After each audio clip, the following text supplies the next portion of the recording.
Hello. So for this problem, we're going to be computing a limit, and as you could probably tell even just by looking at it, the idea here is to compute an indeterminate form. So as usual with limits, right, if I'm not sure what I am going to do, like if I'm not sure where to go with a problem, it's a good idea to try to plug in the limit. Unfortunately, with this problem, that doesn't quite work because I'm using this x going to infinity bit, right? And we can't really plug in infinity because infinity is not a number. Nonetheless, we could sort of try to sort of unofficially plug it in the sense that like we could try to see what happens, right, as I try to plug this in. And even still, this is going to go sort of awry, right? Because if I try to put in infinity into these, in for x, like if I try to think, okay, as x gets really, really big, what happens in all these things? I'm going to get something going really, really big, going to infinity, minus another thing getting really, really big, going to infinity. So I get this infinity minus infinity, which already is indeterminate. But again, this sort of still tells me where I want to go, right? So just sort of as a note, right? Even though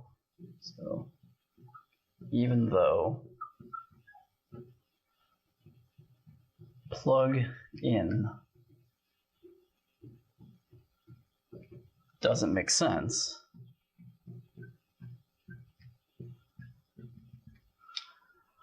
so even though plugging in doesn't make sense, right? Because I can't plug in infinity because it's not a number. I can try the same idea. I can try to say, okay, what happens as x goes really, really large? So trying to sort of conceptualize it.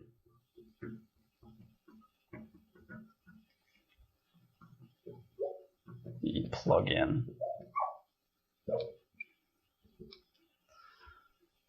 So if I try to conceptualize this idea, I get that the thing is going to be indeterminate, right? I'm going to get an indeterminate form.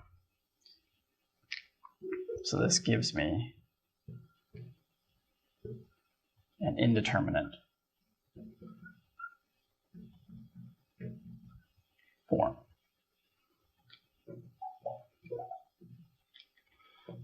So in particular, right, if I try to plug this in even conceptually, I'm going to get sort of an infinity in the top minus an infinity, which is already sort of a problem.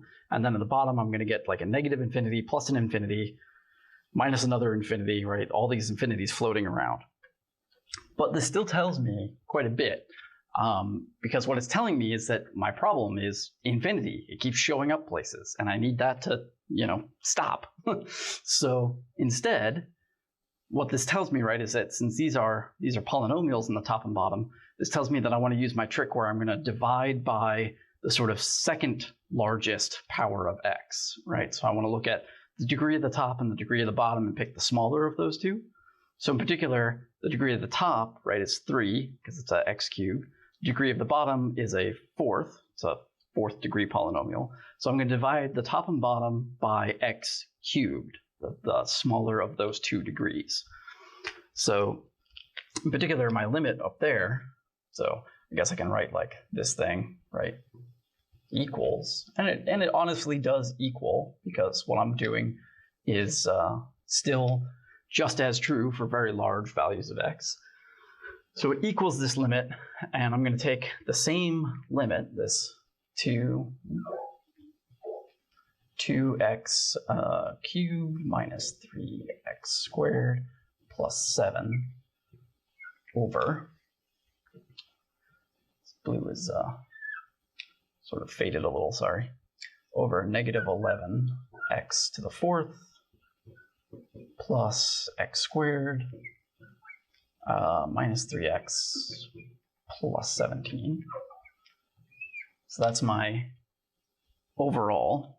That's my original, right? And like I said, I'm going to divide the top and bottom by that x cubed, and I'm going to do that by sort of writing it in a little bit of a goofy way. I'm going to write it as 1 over x cubed for both of them.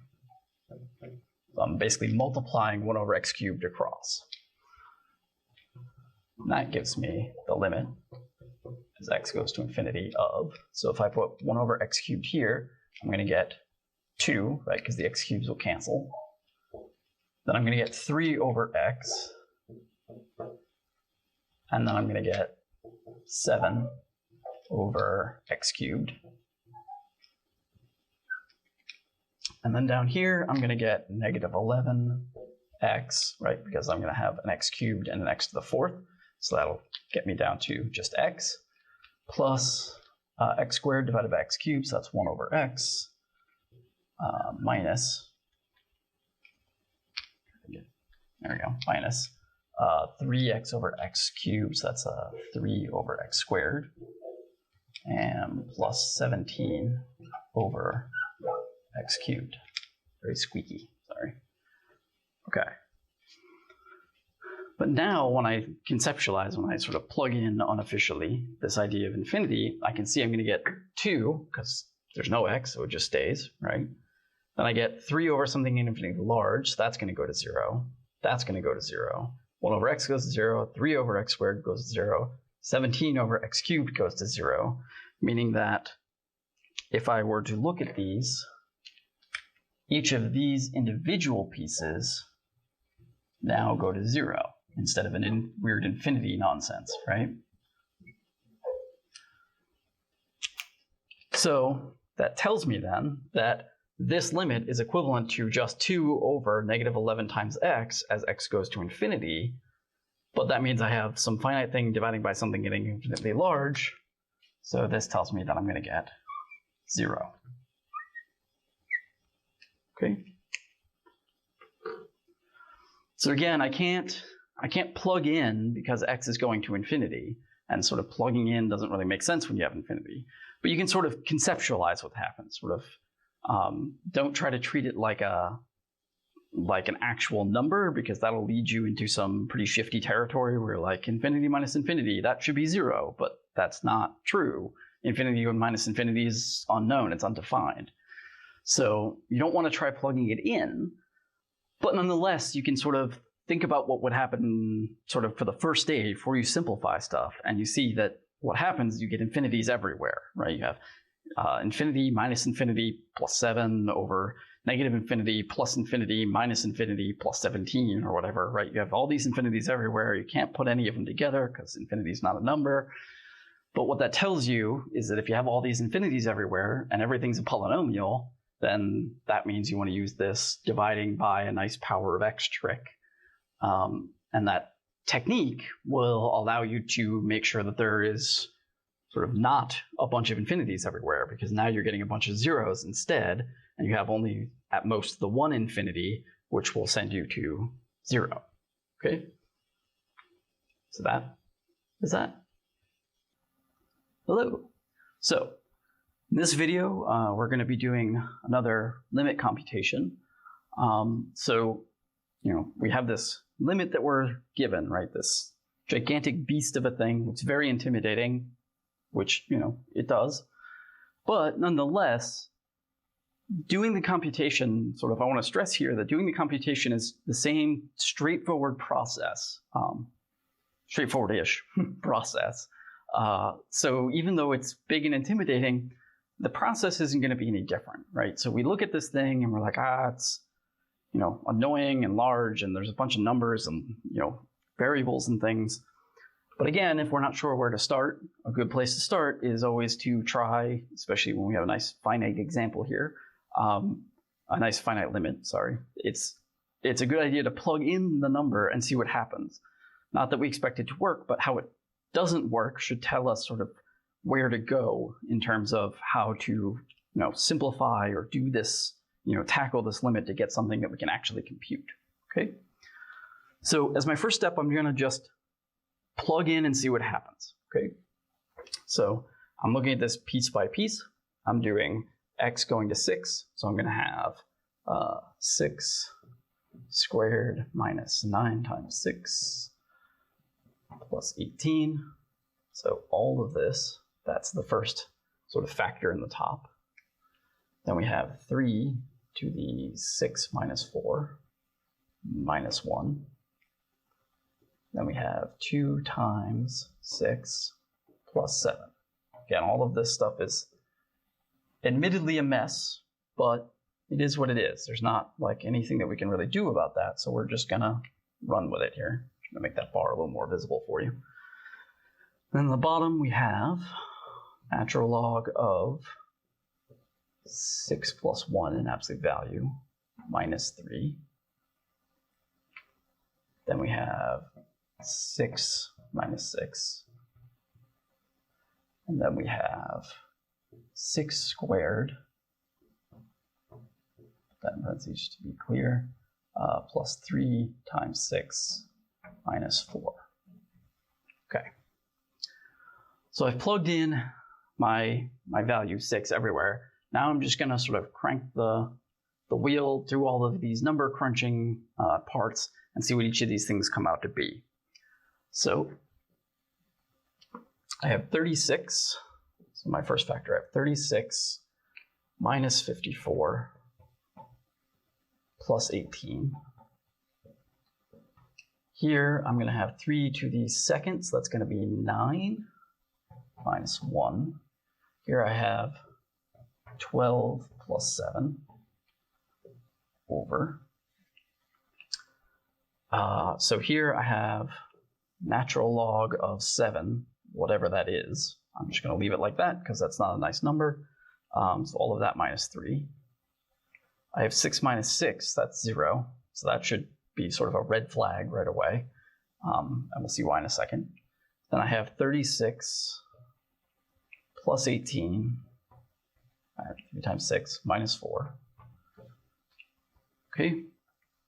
So right away I should have a red flag because that 0 on the bottom is going to make everything 0, right? Because everything is getting multiplied together. I have whatever this thing is times 0 times whatever this thing is. So I have 0 in the bottom. So already that's going to be a problem. But let's finish the computation and get as sort of nice a numbers as we can. The natural log, for example, isn't going to get any nicer. It's just going to be that. But do what we can with the rest just to see what happens. Because again, this will actually be informative. So 36 minus 54 plus 18. So if I put the positives together, that's going to be 20. So that's going to be 56 minus 2 is 54. 54 minus 54. So putting all this together, I'm going to get 0. Here, I'm going to get 8. And here, I'm going to get 19. Here, I get natural log of 7 minus 3, because that's just what it is. And I get 0. And I get, let's see, 36 and 18 is that 54 minus 4 is 50. Okay. And to be clear, this then, because I have a 0 on the top and the 0 on the bottom, this is a 0 over 0, which is an indeterminate form. Okay. So the limit, plugging in the limit didn't work. It didn't give me a number because this thing is not continuous at this point. But it gave me this indeterminate form, which then tells me, right, this 0 over 0, and that tells me how to proceed. If I get 0 over 0, then typically that tells me that I'm going to have some sort of common factor in the top and bottom. There are other tools depending on sort of where you are in the limit and derivatives process, but for now, what we have to look for is a common factor. And in fact, doing it the way that we did it, right, by still continuing and not stopping here, but doing it to here tells me not only that it's 0 over 0, so I'm looking for a common factor, but I can see where the zeros are coming from. The 0 is in the middle factor here, and it's in the first factor in the top. So chances are good that those are the places I need to go look for a similar or same factor, okay? So what I'm going to do then is take my original limit up here, right? And I'm going to take this thing and say, okay, this equals the limit as x goes to 6. But then I'm going to try to factor those places where the zeros came out, right? I'm going to see if I can break it apart into smaller pieces. Turns out they're both polynomials, right? I have this nice quadratic, and this piece is already a linear factor. So I'm going to factor the quadratic. This piece is going to stay as is. And I'm going to basically leave everything else alone because everything else came out to be some sort of number, not 0. So I don't really have to worry about it. So if I do that, I'm looking at two, right? I want to do factoring of this quadratic. I can do the coefficient method, right? Two things that multiply to 18, add to -6. That's going to be -6 and -3. So I'm going to get x minus 6, x minus 3, and then I'm going to leave the rest the way they were. So 3x minus 4 minus 1, 2x plus 7 over, and I'm going to have natural log of x plus 1, that's a 1, minus 3, x minus 6, and x squared plus 3x minus 4. Now I could factor this piece as well, but like I said, this one is giving me a nice number, so I don't really have to worry about that, right? It's not giving me a 0. But now that I factored where the zeros came from, or at least one of them, because the other one was already factored, I can actually see exactly where those zeros came from. It came from this x minus 6 and this x minus 6. Which means now if I try to evaluate again, which I can because this thing, right, is not 0 at 6. This thing I know is not 0 at 6. I already computed it. And the top is defined everywhere for 6. The bottom is defined everywhere for 6. The bottom is not 0 at 6 anymore. And so this thing is continuous, meaning I can just plug in the value and get what the limit equals. So this thing is honestly equal to, so I need the first thing because that's a new factor, right? Because I had this x squared minus 9x plus 18, which I broke into these two pieces and then got rid of one. So here I'm going to have 6 minus 3. But this 3 to the x minus 4 minus 1, I guess I'll write it out here and then I will do what I was going to say. So basically it boils down to I've already done most of these computations, so I don't have to actually do them again. But I'll rewrite this one at least. This is 6 plus 1 minus 3. Remember that got canceled, so then I have, oops, should be an x, right? Because I'm plugging in the value. Should be a 6 squared, right? Plus 3 times 6 minus 4. So on the one hand, this x minus 3 is a new factor. I didn't do that over here because it was in that sort of first bit that wasn't factored yet. So that I have to compute. That's going to be 3. But this thing I computed, right, because that was this piece here, which became 9 minus 1, which became 8. So I know that that's 8. And this piece I computed because that was here, which became 12 minus plus 7, which became 19.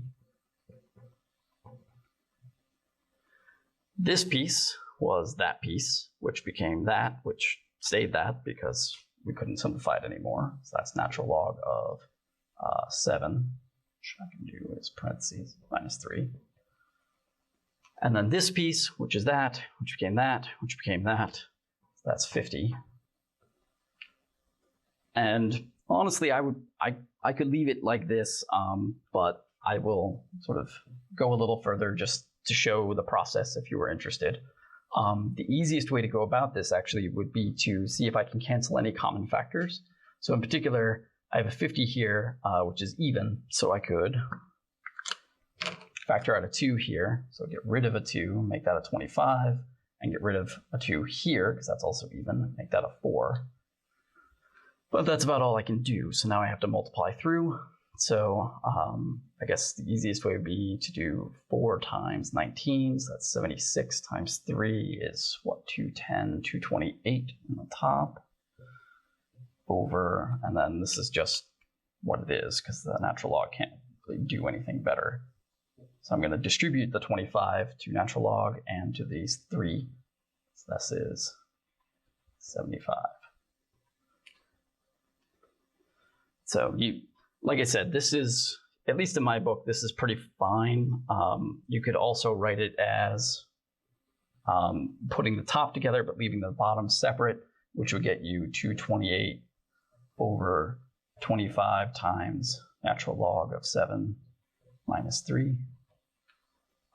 That would also be perfectly fine. Any of these would be taken, for example, in Chronos, and depending on like exams and stuff, most of the stuff would be like multiple choice. You'd have to recognize the right form or whatever. So any of those would be fine in my book at least. But you should, as always, talk to the person who's actually grading your stuff to see what form they might prefer. Okay. So again, just to be clear, we're given this big sort of intimidating, awful, massive expression that we need a limit for. And as a good first step, just plug in and see what happens. Not because we think, like, notice I didn't write an equal sign here, right? Because I'm not claiming that the limit equals this thing. I'm just plugging in to see what happens. And I sort of chug along, and I end up getting 0 over 0, which is unfortunate because that's not what the limit is, right? Because that's indeterminate. So I can't just be like, the limit is 0 over 0. That's not really how that works.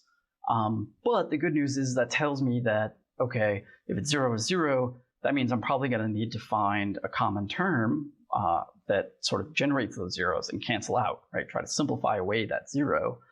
And with how I did it, it sort of pointed me immediately toward which place to look for that 0.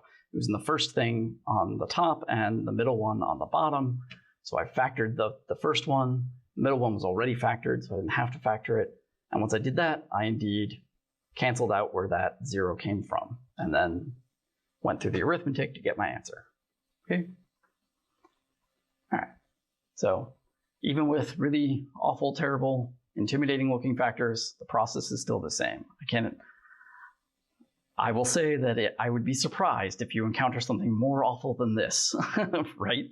In terms of just, size and complexity. But the point is that the process is the same.